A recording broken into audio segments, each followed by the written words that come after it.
როგორ მოვპაროთ ალგორითმს ცეცხლი. ან კლიკები. არ ვიცი, როგორც გვინდა, ისე შეგვიძლია რომ დავარქვათ ამ ამბავს. სიმართლე გითხრათ, საბოლოო ჯამში ერთად მინდა რომ ამ პასუხამდე მივიდეთ, თუმცა მანამდე მინდა დავიწყოთ უფრო ძველი ამბით, ვიდრე ეს გონია და ვიდრე სერგეი ბრინი და ლარი პეიჯი ერთმანეთს შეხვდებოდნენ სადღაც სტენფორდში. ეს ამბავი რეალურად ოლიმპოს მთაზე დაიწყო, ერთ-ერთი ყველაზე ცნობილი მითით, როდესაც ერთმა ტიტანმა გადაწყვიტა, რომ ადამიანებისთვის ცეცხლი მიეტანა.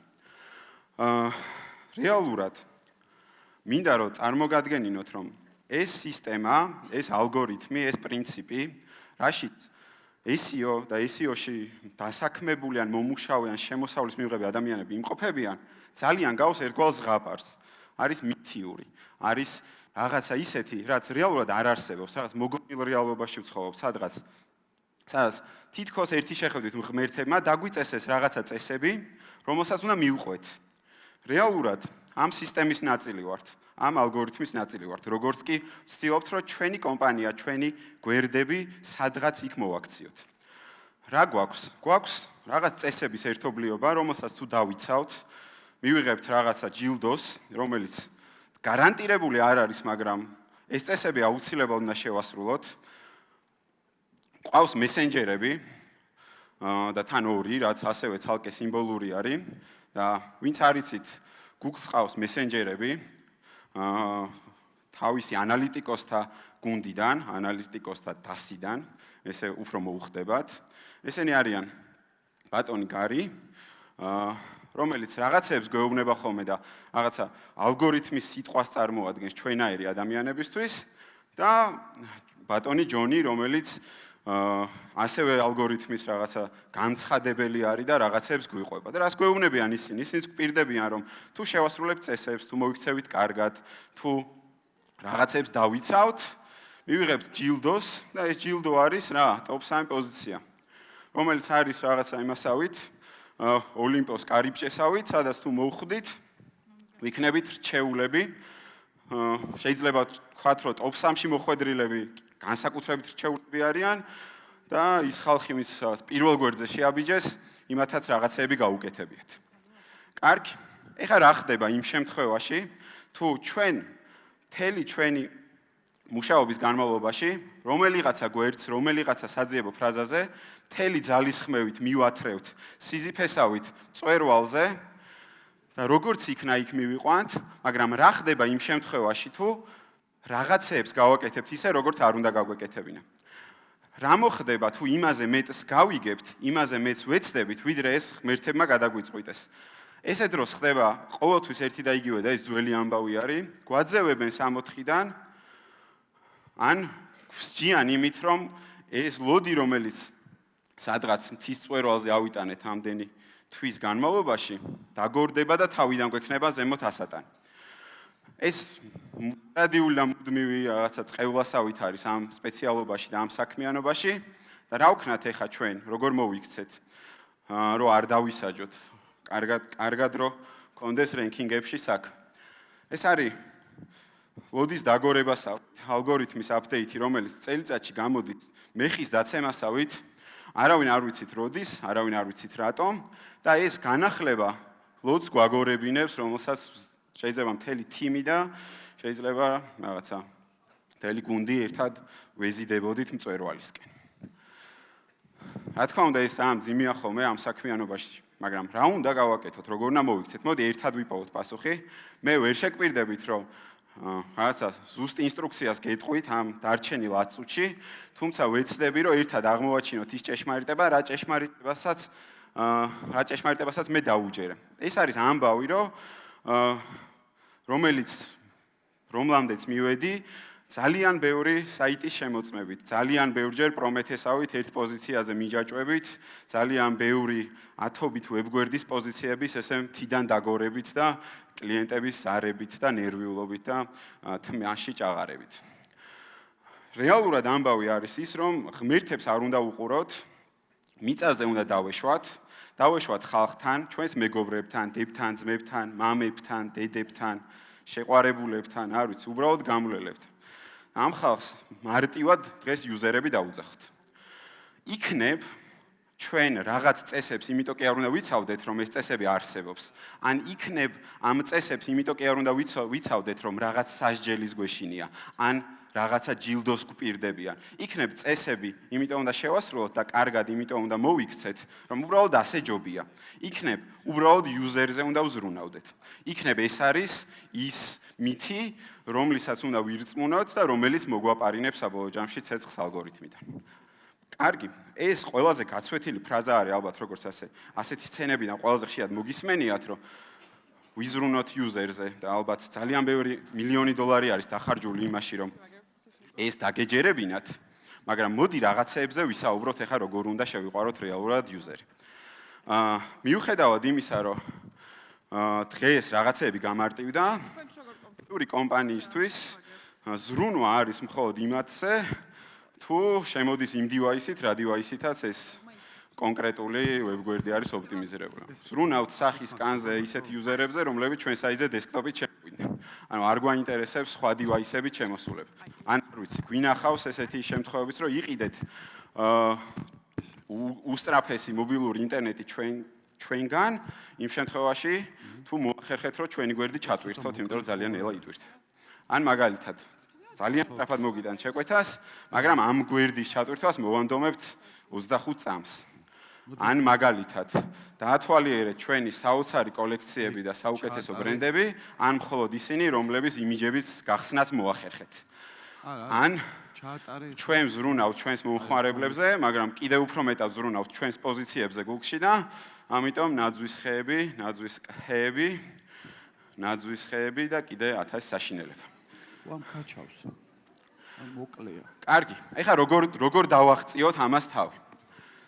პირველი, არ არსებობს SEO კონტენტი. ესე ტერმინი დაივიწყეთ, ესე ტერმინი არ არსებობს და არ იარსებობს. არსებობს კონტენტი, არსებობს content writer-ები. კარგი, ეხლა რა არის? User first content. ეს არის Google-ის ოფიციალური განმარტება, რომ ეს არის კონტენტი, რომ ესე ვხედავთ ჩვენ კონტენტს, ჩვენ ვართ ავტომატიზირებული რენკინგის სისტემა და ჩვენი გადასაწყვეტია რა არის კარგი კონტენტი. მოდი შევხედოთ ამ ერთ შეხედვით უბრალო ტექსტს და 10 შეხედვითაც უბრალო იქნება რეალურად, მაგრამ ამ ტექსტზე რა შეგვიძლია ვილაპარაკოთ, რამდენჯერ ვახსენოთ keyword, ეს არის ყველაზე ხშირად დასმული კითხვა. ან რამდენი internal link-ი ჩავსვათ, რამხელა ზომა უნდა იყოს. ამ ყველაფერზე პასუხი არის ზუსტად ის, რაც წერის პროცესში content writer-ის გონებაში დაიბადება. ანუ იმდენჯერ უნდა ვახსენოთ keyword-ი, რამდენჯერაც ამის საჭიროებას ტექსტი მოგთხოვს. იმდენჯერ უნდა გავლინკოთ სხვა რაღაცა ამ ტექსტიდან, რამდენჯერაც ეს ნავიგაციისთვის უკეთეს გამოცდილებას შეუქმნის მის მკითხვას. ანუ დამეთანხმებით, რომ ჯობია ტექსტი სათაურით, იმიტომ რომ ტექსტს თუ არ აქვს სათაური დღევანდელ დღეს users მისი წაკითხვის დრო შეიძლება არ ქონდეს და ურჩევნია უბრალოდ headline-ი წაიკითხოს, ან ქონდეს ესეთი internal link-ები, სადღაც გადავლინკოთ, მაგრამ იქნებ კიდევ უკეთესი internal link-ები არსებობს. მაგალითად ასეთი. დამეთანხმებით, რომ ასე უფრო მარტივად გასაგები არის ტექსტი და ის დამატებით წყაროები, რაც აქ არის მოხსენიებული. ან იქნებ კიდევ უკეთესად დავწეროთ. მაგალითად ასე და გამოვიყენოთ ფორმატები. ეს არის კიდევ ერთ-ერთი მაგალითი, როგორ უნდა ვიზრუნოთ user-ზე, რომელსაც რაღაცის წაკითხვა უნდა. ასევე გვახსოვდეს, რომ გვერდს, რომლის მოხმარებასაც ჭირდება 10 წამი ან 15 წამი, არ უნდა გვეწეროს 5000 სიტყვა, იმის გამო, რომ იქ მაგრა დავირანკებით და Google-ს და John Mueller-ს და Gary Illyes ძალიან მოეწონებათ. კარგი. ეს ჩემი Google-ის ტკივილი მინდოდა გამეზიარებინა, FAQ-ებში გვიწერია ტექსტები, რომელიც თავშიც კი არავის არ მოსვლია არასდროს, მაგრამ ჩვენ გვინდა რომ ეგ დაგვისვან და არავინ არ გვისვავს და მოდი მაინც ჩავტერნოთ ბოლოს სადღაც, რასაც არავინ არ წაიკითხავს და არანაირი ინსაიტი არ იყოს შიგნით. კარგი. ეხა, რაზეც მინდა რომ ვისაუბროთ, არის ეს ამბავი. გარდა იმისა, რომ ჩვენი user-ი უნდა გვიყვარდეს, რაღაცები Google-ისთვის მაინც უნდა გავაკეთოთ. პირველი არის, რომ არ ვიყოთ მის მიმართ ემოციურები. იმიტომ რომ თვითონ არ არის ჩვენ მიმართ ასე განწყობილი. Google-მა არ იცის, რომ ერთი დიდი ოჯახი ხართ, როგორ იწვალა თქვენმა დამფუძნებელმა, რომ კომპანია აქამდე მოიყვანა, არ იცის, რომ დეველოპერი ნერვებს გიშლით და თქვენით მოგიწიათ ამ ვებგვერდის აწყობა, არაფერი არ იცის. უბრალოდ თანაბარ პირობებში გაყენებთ თქვენ კონკურენტებთან და ეგრე გამოწმებთ. არის ობიექტური შემფასებელი. კარგი, ეხა როგორ უნდა შევიყვანოთ ბოტები, როცა მათ არ უყვარვართ დიდად რა. პირველი არის, რომ სადღაც არ შევუშვათ. ანუ არის ადგილები ჩვენს ვებგვერდზე, სადაც არავის არაფერი ესაქმება რა. ესეთი ადგილი არის, არ ვიცი, თქვენი მომხმარებლის კალათა, ანუ არ დაიჯეროთ, რომ Google-ის ბოტი ოდესმე შევა და თქვენ სურნელოვან სანთლებს იყიდის და მეგობარს გაუგზავნის. არის ადგილები, სადაც არ უნდა შეუშვათ. ანუ უბრალოდ რაც უნდა გავაკეთოთ, არის რომ Google-ი როცა მოგადგებათ კარზე, მივცეთ სწორი ინსტრუქცია რა უნდა წაიკითხოს ჩვენ ვებგვერდზე და რა არ უნდა წაიკითხოს. ბილეთები მივცეთ. შემდეგი არის რომ გასაგები იერარქიით დაუხატოთ ვებგვერდი, ანუ არ გქონდეს არეულობა, მე ვარ ადამიანი, რომელსაც ყველაფერი დესკტოპზე უყრია, მაგრამ მოდი საიტები ეგრე არ გავაკეთოთ. ყველაფერი ერთგან ერთ ადგილას არ ჩავყაროთ და დავალაგოთ სწორად. და მთავარი, არ ვიყოთ ნარცისები. ეს აქვს ნებისმიერ პროფესიას, ნებისმიერ ადამიანს, ვინც შემოქმედებით ინდუსტრიაში მუშაობს, როდესაც აქვს რაღაც ტიპის შემფასებლისგან უარყოფა. ესეთი უარყოფა არის Google-ში ძალიან ბევრი. ერთ-ერთი ასეთი უარყოფა არის, რომ შეიძლება ვიშრომოთ, დავწეროთ ბლოგი, როგორ დავიხვიოთ თმები Dyson-ის თაილერით, მაგრამ არასდროს არ დარანკოს Google-მა არსად. იმიტომ რომ ეგეთი ბლოგი უკვე 1000 ქონდა Google-ს, მაგრამ ეს შეიძლება თქვენ user-ს მაინც ადგებოდეს.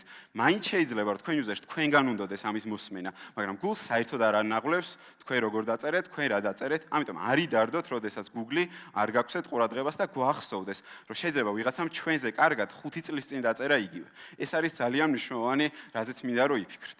შემდეგი არის აი ეს კონკრეტული გამონათქვამი, არა უშავს და ამაზე იფიქრეთ, რომ რაღაცეები არა უშავს, რაღაცებს არა უშავს. მაგალითად, თუ თქვენ პოზიციები დაკარგეთ, გახსოვდეთ, რომ ეს პოზიციები მემკვიდრეობით არ მიგვიღია, იქ ვიღაცა იყო ჩვენამდე და შეიძლება რომ ჩვენ მერე იქ აუცილებლად სხვა ვინმე მოვიდეს.